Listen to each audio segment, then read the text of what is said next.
I appreciate you giving me a little bit of time on you Sunday afternoon. All right, let's jump off into the COVID protocol. I should be sharing my screen. You should be able to see this document. I put this document up on the or a link to it on the Arbiter. Review it prior to today, but I'm going to go through it. So as you can see right here, the first practice is on March 1st, which is tomorrow, and the first contest is on March 15th. The season will continue through April 30th. All right, so the season has a 14-game limit, 2 games a week, and a 2-game per day limit. So I'm going to scoot through that, get down to where the highlighted section is. So the NFHS and the NCHSAA rule modifications. Player equipment. First and foremost, face shields. Per the guidance from the NFHS Sports Medicine Advisory Committee, plastic shield covering the entire face, unless it's integrated into the face mask and attached to a helmet, shall not be allowed in contest. So unless somebody has a shield that's built into the face mask itself, if it's an afterthought, an after attachment, it is not legal and cannot be used during a contest. Moving right along on the face coverings, they are required for everybody involved: players, coaches, umpires. Now, outside the fence in the audience, we're not going to regulate that. We're regulating what's inside the confines of that fence. We'll let the game day administrators take care of everything outside the confines of the game. But here's the things that I want you to take away. These face coverings, these face masks, they must be one color. They must be non-distracting and without design. The pitchers cannot wear optic yellow cloth facial coverings. Now, here's a note. Gaiters are allowed in softball. Not to get too deep in the weeds here, let's use some common sense. If it has, we want it to be a solid color. But if it has like little initials that are stenciled in and they blend so well, let's don't get overly officious with this. But they don't let them come up with softballs that are, you know, part of the mask, or big smiley faces, or big, you know, teeth, or whatever. Just tell them straight up. And we need to do this during the scrimmages. We need to communicate this with the coaches. They've all been privy to this information, but we need to tell them to start out with, you know, as they're warming up, if we see something that's in question, let's get a good look at it. Let's talk with the coach and say, this needs to be addressed. I've already been on the website and searched for softball face mask, and East Bay is full of them that has the player's name, their number, a little softball, and I guarantee you some mom and daddy somewhere has already bought their child one with their name and their number, and then the big mean referee gonna step in and say, no, you can't wear it. But that's the marching orders that we're going by. All right. Player and team equipment shall be sanitized before and after each practice or game. We're not getting all involved in that, because that's before and after, and typically we're not there for either one. Players should use their own equipment. Again, these are directives that's being passed down to the schools and the coaches so that they know how to conduct themselves. Offense do not need to match. So what they're encouraging here is for the student athletes to bring their own helmet. Now, they still must comply with the rule. The helmet has to have the authenticating mark on it as well as the mask. That we do not do at the beginning of the game anymore. We do not check equipment. We have the coaches assert that all of their equipment is legal and proper. If we discover something during the game that's not, then we address it there and remove it. Game balls are disinfected anytime it goes out of play prior to bringing it back in play based on the Wilson recommendation. Now, we discussed this during the supervisors meeting with Chapel Hill, and a lot of what ifs were brought up. I think about the places that I officiated before I became the supervisor, and most places now have a tube that the balls go into that we as umpires, plate umpires, will go over and refill our bag as they go out of play. We just need to communicate to the home coach or the game day administrator and say, do y'all have a protocol if a foul ball goes out that somebody's going to sanitize it before it goes back in the tube to be played? But guess what? If it's in the tube to use, for me, I'm going to assume it's been sanitized.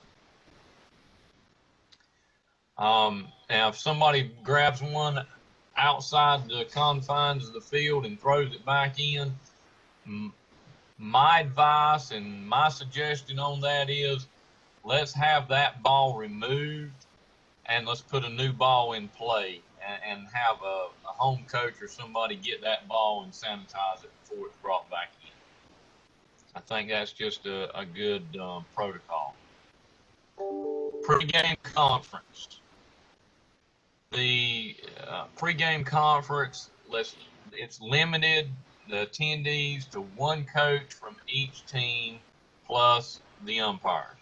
So there should only be 4 people at home plate for the pregame conference. Let's make sure we maintain social distance there. If these games are being streamed and that part is on there, let's do not be that face that shows up on television or on video where we're all huddled together.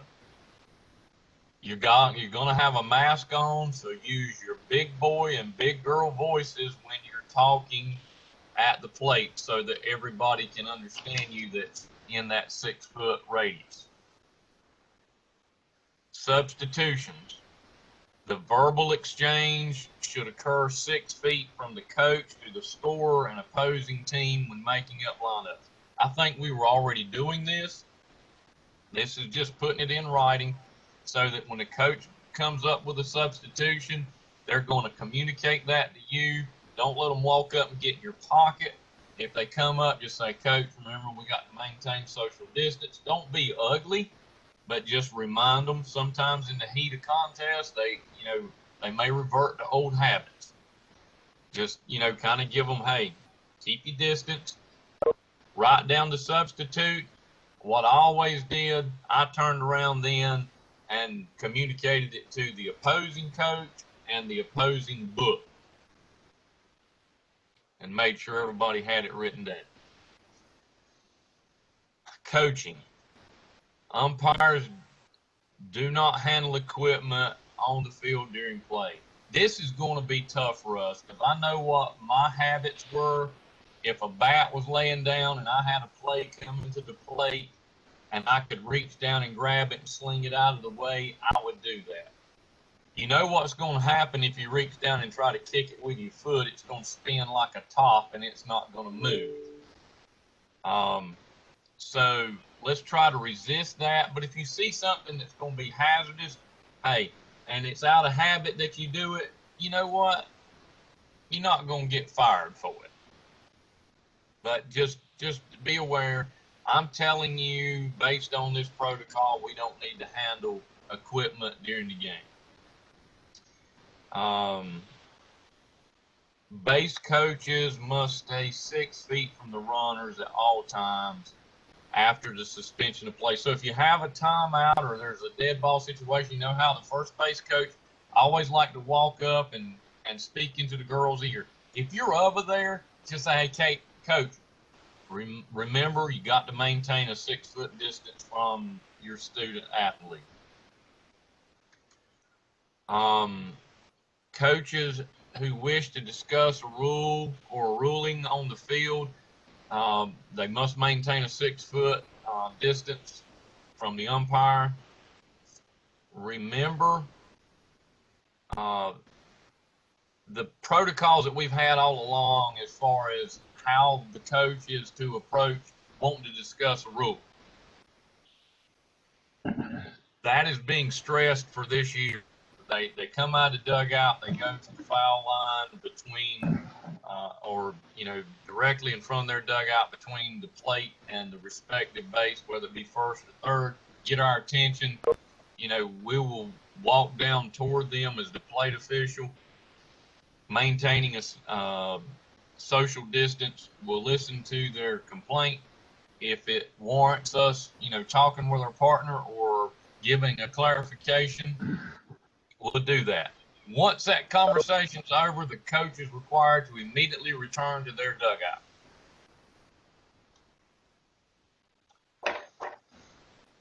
Now, let's look down at the bullet points. The coaches do not cross the baseline onto the field. If they do, it is an automatic ejection. They have to remain in foul territory. The umpire, again, will go down and only the head coach can request this meeting with the umpire. If the head coach goes directly to home plate, and I'm going to probably add here, if they charge home plate, that's an automatic ejection. Let's be preventative in this. If you see a coach coming toward you and you're the plate official, or even if you're the base official, try to intervene and prevent that. But hey, if they jump out in it, hey, they bought the form. I'm sorry. If the base coach enters the field, it's an automatic ejection. And again, upon the completion of the discussion, the coach has to immediately return to the dugout. All right, bench and field conduct. Players are not permitted to leave the dugout area to congratulate players when scoring and after home runs. So that's something that's going to change this year. In the past, when a home run was hit, all the players would come out of the dugout and they'd come together around home plate. Congratulate. That's not going to happen this year. This needs to be discussed in the pregame. Remind the coaches, remind your players, if somebody hits a home run, they are not to come out of the dugout to congratulate them. We're going to let them run around the bases, and once they get into that dugout back with you all, you can do what you want to in there. You're supposed to maintain a social distance. Not going to be looking over in there trying to make sure you're doing it. The number of individuals in the dugouts, depending on the size of the dugout, the players and coaches must maintain a 6 foot social distance. The NFHS rule allow for dugouts and designated warm-up areas to be extended to provide for social distance, but they cannot extend more toward home plate. If there's an extension of the dugout must be toward the outfield.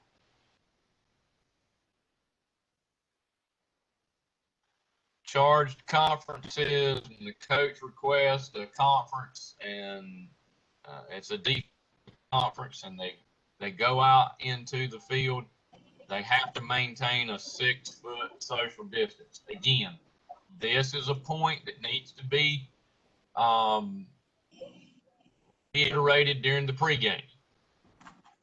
So just remind the coach when they go out, they're supposed to maintain a 6-foot social distance talking with their players on defense. You know, it goes in to talk about no more than 2 players plus the pitcher or allowed in the circle. One coach is permitted during the conference. If a coach visits the pitcher, all other players should stay outside the pitching circle. So once the coach is inside the circle and it's just him and they should maintain a 6-foot distance. The exchange of lineup cards should be handed to the umpire, and the umpire will verbally approve and ask any questions about the lineup. It's recommended for lineup cards exchange team to team. You know, if the scorers can do it by taking pictures or texting it or whatever they want to do, we're going to leave that up to them, but we've still got to have a physical copy of that lineup as the plate official. Infractions by the pitcher. This is where I want you to pay particular attention. And this is going to be on both the base umpire and the plate umpire. Prohibit the licking of fingers and wiping them off. Pitchers are not allowed to put their hands to their mouth, blow on their hands prior to the pitch of the ball. This will be a no pitch. Any umpire is allowed to make this call. The ball should be called dead immediately, and it will be a no pitch. The ball goes to the dugout for sanitizing. The pitcher sanitizes their hands before play continues. Now, I know what you're thinking. I thought the same thing. Let's be preventative with this. Let's talk to them, especially during scrimmages. When you see that pitcher warming up and doing her warm-up pitches, you may want to step out and say, young lady, you remember we're in a different time. I don't know if you have a custom of licking your fingers, blowing on your hands, but resist it this time. If I see it, I'm going to have to call a no pitch. You're going to have to sanitize your hands before we can go back to play. But either umpire can make that ruling. That's something that you and your partner need to discuss in the pregame, and it's something that we need to encourage the coaches to work with the pitchers. And, you know, I would go ahead and tell them to have some hand sanitizer close by because you're probably going to have to use it.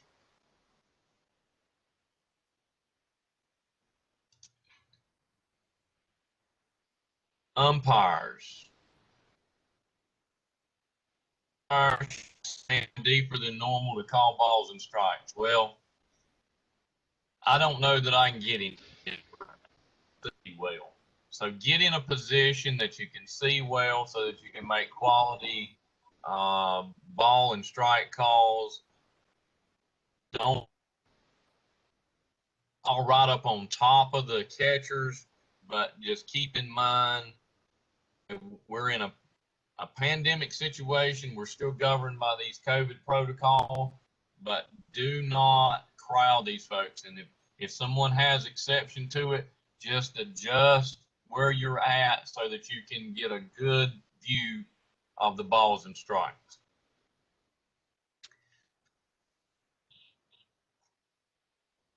When you're dusting off the plate, you know, I know sometimes the catcher's already squatted down and they may not move, but you may want to look at them and say, hey, do you mind standing up while I dust the plate off? Face coverings are required and must be one color, non-distracting, and without design. Umpires may wear disposable gloves and masks. All right, so we can wear gaiters in softball.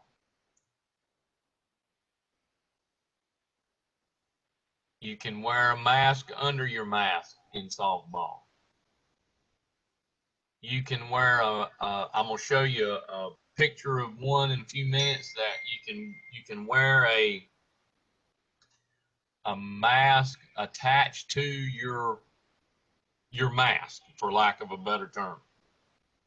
But the only drawback to that is when you take your mask off, you've taken your mask. When you take your protective mask off, you've taken your COVID mask off as well. So you're going to need to have another mask or a gaiter that you can quickly pull up over your mouth and nose should you remove your safety mask. All right, additional guidelines: no seeds, no gum, no spitting. That's for everyone, players, umpires, and all. No physical contact, high five, chest bump, those things. Don't touch people. And all players should refrain from licking their fingers and wiping them off. So just keep that in mind while we're going through this. All right, let me show you a couple of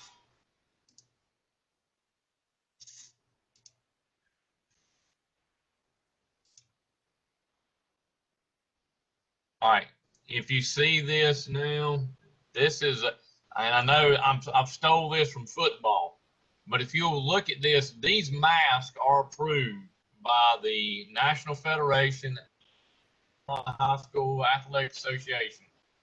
I know without even asking that there are going to be some softball players who are going to say, well, the football players have one thing attached to the inside of their mask. Catchers are going to do it, I feel like, and infielders who wear the face mask are going to do it just so they don't have to have anything on their face. But if they take those masks off and they remove this,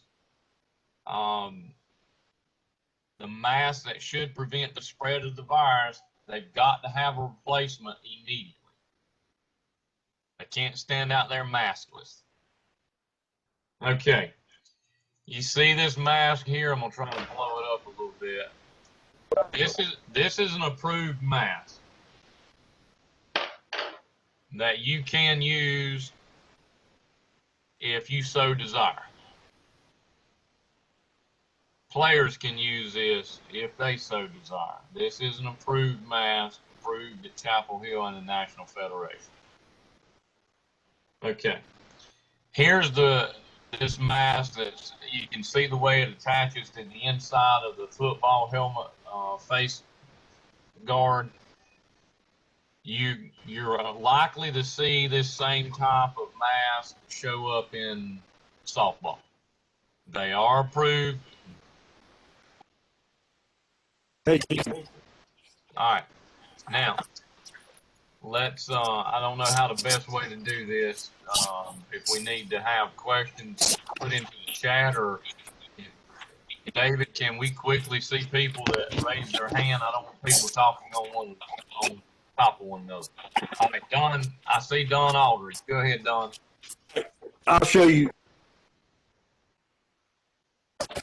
This is the mask cover that I got, and it goes over the outside of it covers the throat guard partly too. If you see it, and it gives you plenty of room to breathe behind your grill work. But that is available, and it didn't cost that much. And they send a couple of black regular masks like we normally wear anyway. That is a good one. Don, I'm glad you showed that, and I'm glad to hear you say it didn't cost a lot, because I'm ready to hurt your feelings. That is not approved, and it is not legal because it's on the outside of the grill. Don, I hated to do that to you, but If it's on the outside of the grill, it is not approved. Well, what I was thinking is you got to wear the other mask inside also. If you wear the other one on the inside, then we're good. But make sure you got one on the inside. That's it. Because that one alone is not approved by the NFHS. Okay, you didn't hurt my feelings. Okay. Jimmie, David Kiefer also has a question. I think it's important that we do these things from the very beginning. Don't be the umpire that doesn't say something, that doesn't do this, and then have the next time they play a game, myself or any other umpire comes up there and says, you cannot do this. And they say, well, the other umpire told us we could, or he didn't say anything, because I don't want to embarrass anybody, but I will. And David, thank you for saying that. And if you happen to be that umpire that goes to a venue and it's reported to you that the umpires that were here Tuesday night didn't make us do that, I want to know about it. Right.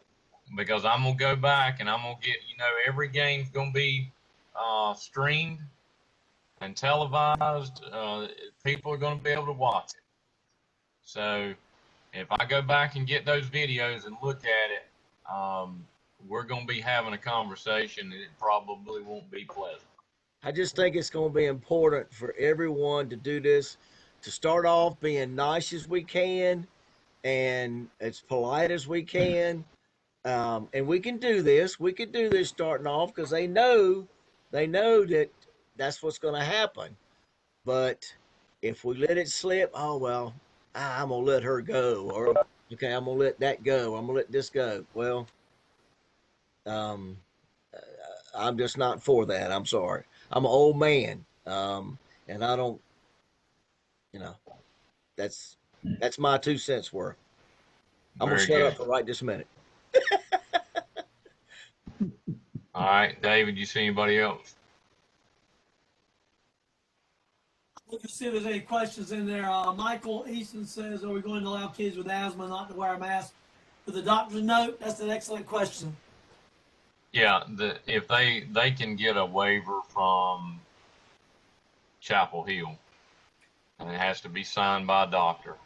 But just use some common sense in that. If the kid's got an inhaler that has their name on it and they don't have a form that's filled out, if they've got an inhaler and they've been diagnosed to get a prescription, let's don't step off in the arena to where we're going to say, oh no, we're going to restrict your air influx, and next thing you know, we've got a kid passing out. Jimmie, I think Wake County requires you to have them no matter what, or you don't play. Wake County is a special entity. They've made an LEA decision that there are no medical waivers in Wake County. We had a question from Joaquin Davis also. He said he had a question, but he couldn't raise his hand. So I don't know if he can turn his microphone on. Hey, can y'all hear me? Yep. Yeah. So I know, first of all, you were saying that we're kind of only worried about the mask within the fence or whatever. Are we looking at the dugout to worry about if they're wearing their mask or whatever? I know kind of in basketball, we're supposed to look at the bench as well, but in softball it's kind of different. So I want to get your thoughts on that. I'm not going to be looking in the dugout trying to worry a lot about it now. If during the course of the game I notice that there are some players in there not wearing masks, I will bring that to the coach's attention so that he knows that I know. All right, thank you. Donnie?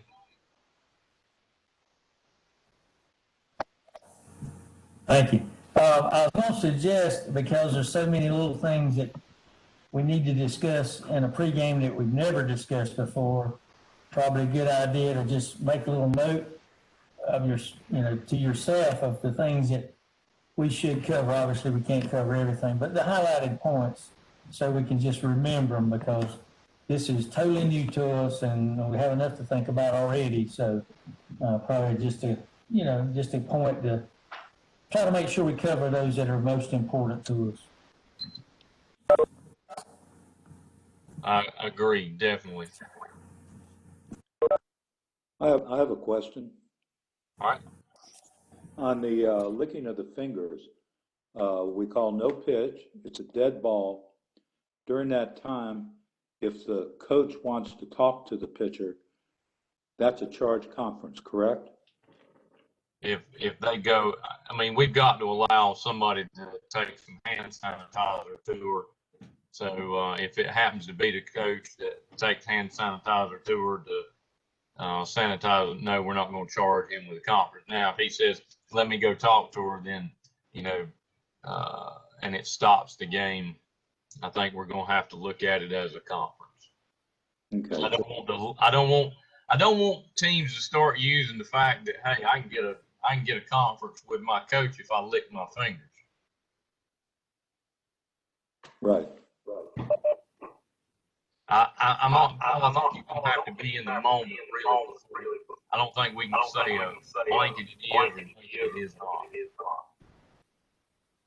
Jimmie, we can follow them to the mound and stay within 6 foot and make sure that they don't do that. Good point.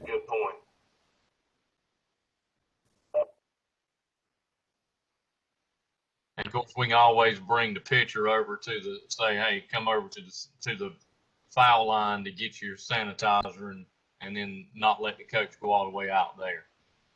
I think that'd probably be the best way to have it, because the pitcher's not going to want to continue to make trips to the sideline to get her hands sanitized. Steve Jolly has a question. Has a hand raised.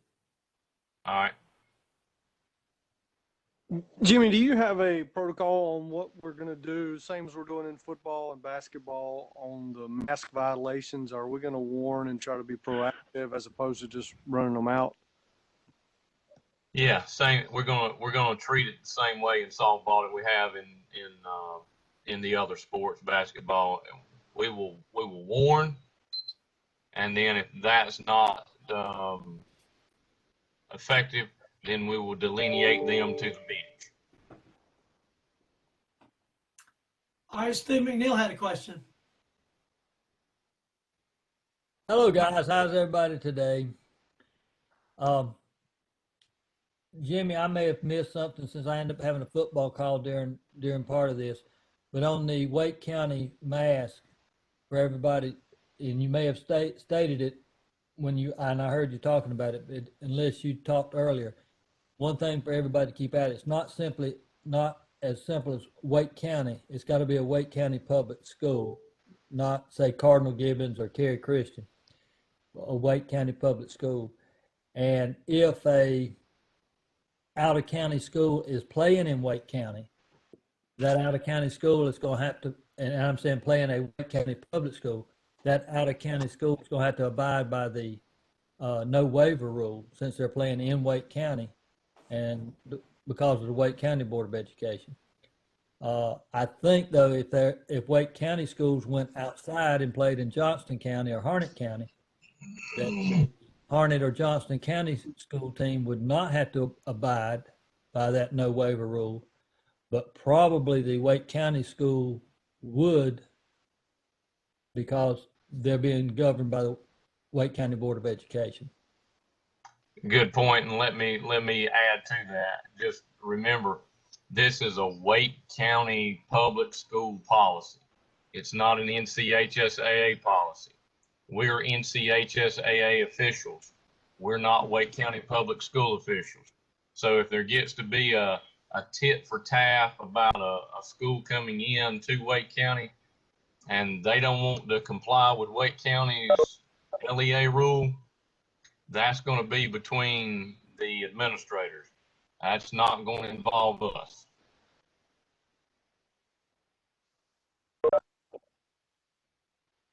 All right, Everett Locklear had a question. Go ahead.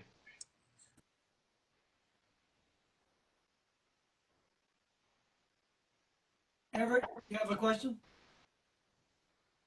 Yes, can you hear me? Yes. Okay, going back to the expectations of the COVID protocol, what are, and I know this is going to be kind of vague, but I'm just trying to get a feel, what's going to be expectations of, again, how we deal with the dugout decorum? Well, one umpire says, we can't high five, the other one says we can, but we're in the dugout. Like, how particular are we getting with what they're doing inside the dugout? They hit a home run, they stay in the dugout. Once they get in there, they're hugging, high fiving. How are we handling that? Because David talked about being consistent earlier. But what does that look like? We're not going to handle it. Once they go into that dugout, I'm not going to be looking at them. If they get over there and hug and kiss one another, I'm probably not going to see.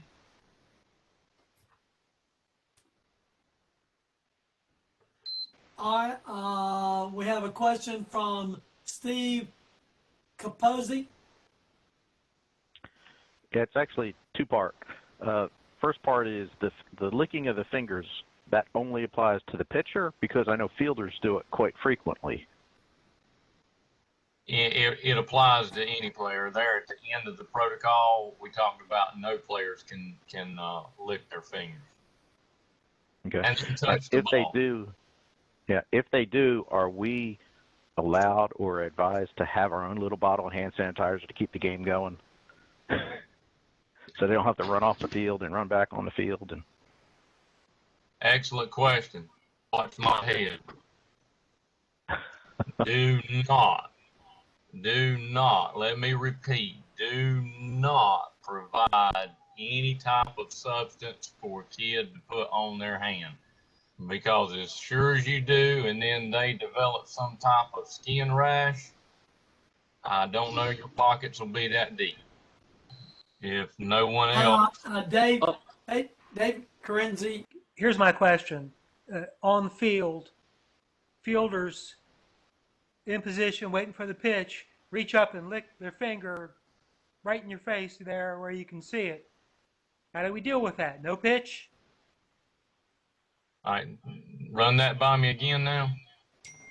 Fielder is licking her fingers. The pitcher's on the mound. She's getting ready to pitch. Fielder is licking her fingers, waiting for the pitch. Do we stop the game? Dead ball, no pitch, wash your hands, or do we look the other way? By the protocol, if you see a player lick their fingers, you're going to have to stop the game, get her sanitized, and keep going. Again, some of these protocols, you can run that rabbit into several rabbit holes. Do we always see a player, every time they leave a base early, do we get it every time? We do not. But if I happen to catch it out of the corner of my eye, or I think she licked it about the time the pitch was leaving the girl's hands, I'm probably going to find a convenient time to say, young lady, remember, you cannot put your hands in your mouth. And remember, it's not just licking. When it specifically addresses the pitcher, it talks about the act of blowing onto their hand. So don't allow the pitcher, because that's where the focus is at. But who's watching the outfielders? Your back's to the outfielder. And I'm quite sure the plate official, if it's me, I can't even see that far. And when it's cold, a lot of them do blow on their hands when it's cold. Yes, they do. When it's cold, they blow on their hands, but we're going, again, at the pregame, let's address. I had two questions. One of them said, I think you've already addressed this one. This came from Jeff Kahn. What if a private school plays in a public school conference? I think you've already addressed that. Okay. Yeah. Okay, the other question was it says, Steve says the private school plays in NCAA school, they are playing by NCHSAA rules and must follow NCHSAA rules and protocols. If an NCHSAA school plays in a private school, they'll play by the private school and or private school league rules. That's a great question though. To your knowledge, Jimmie, since you book both the private schools, the independent schools and the private schools and the public schools, is there a different protocol that we need to be aware of for those different ones besides NCHSAA? I have not been provided by a NCISAA protocol or a NCCSA protocol, but I will reach out to both of those entities this week to see if they have any, and I will pass that along via email. Very good. David Keith Ross also had a question. Does the scorekeeper need a mask if a parent and we are required to talk to them? Say that again. Does a scorekeeper need a mask, I guess if the scorekeeper is a parent, and we're required to talk to them?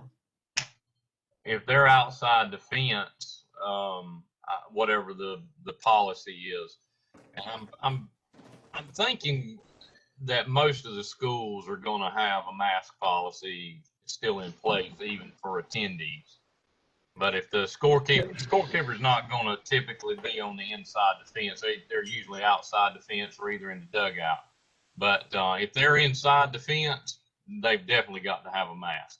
If they're outside the fence, it's whatever the school policy is or what they're abiding by outside the fence.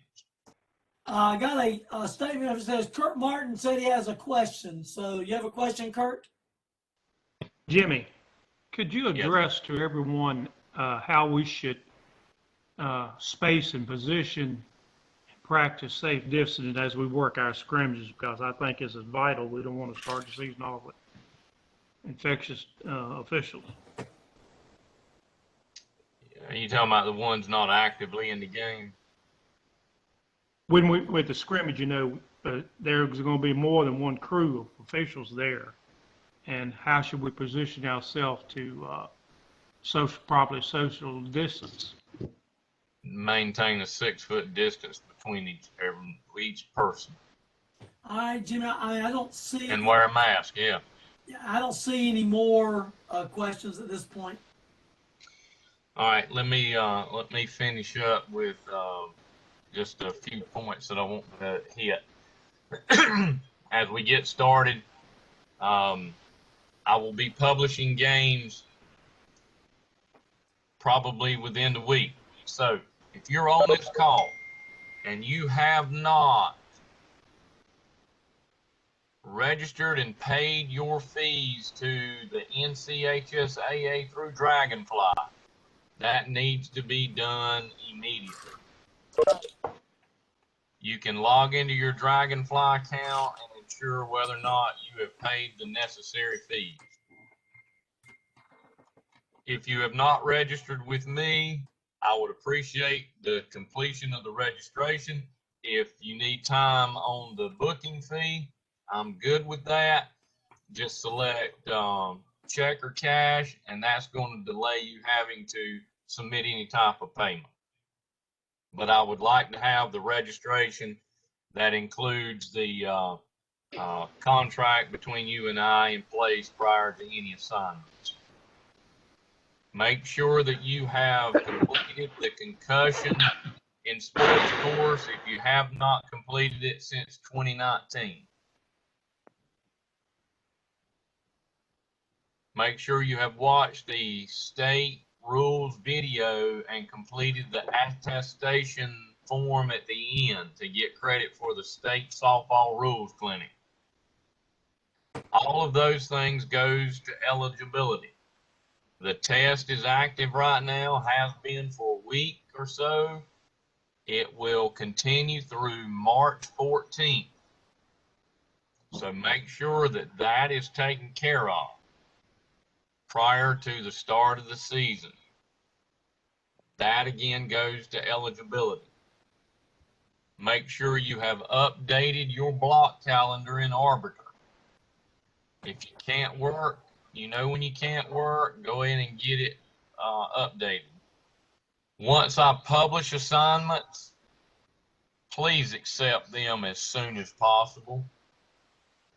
It drives me bonkers to continue to look at them sitting out there, and you've heard many other assigners say, I can tell when you've looked at it and when you've been notified of it and when you're aware of it. So if you're waiting for a better offer to come along, just go ahead and turn that game back to me. I will find somebody else to work.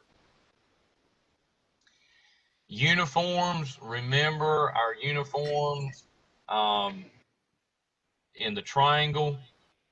The default uniform is the navy blue shirt, the heather gray slacks, black socks, black shoes, navy blue hat with the NCHSAA logo embroidered. If you don't wear the embroidered hat when you're working the plate, I'm good with that. I did not. I wore it when I worked the bases. Your jackets, when it's cold, you put whatever on up under that jacket you need to stay warm. Been there and done that. Wear gloves, whatever you need to do, but stay warm.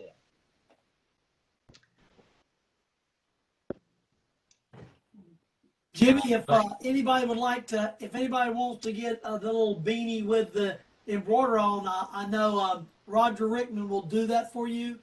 You just have to buy the beanie from him, and he charges you a few bucks for putting the logo on it. But he will do that. So if you want a little beanie for your when you're behind the plate with the logo on it, you can get it from Roger Rickman.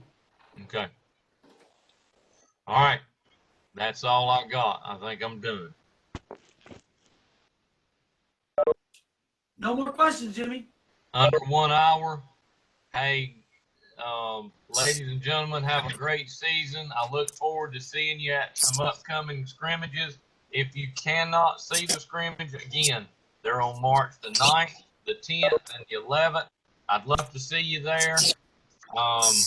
Take care and be well.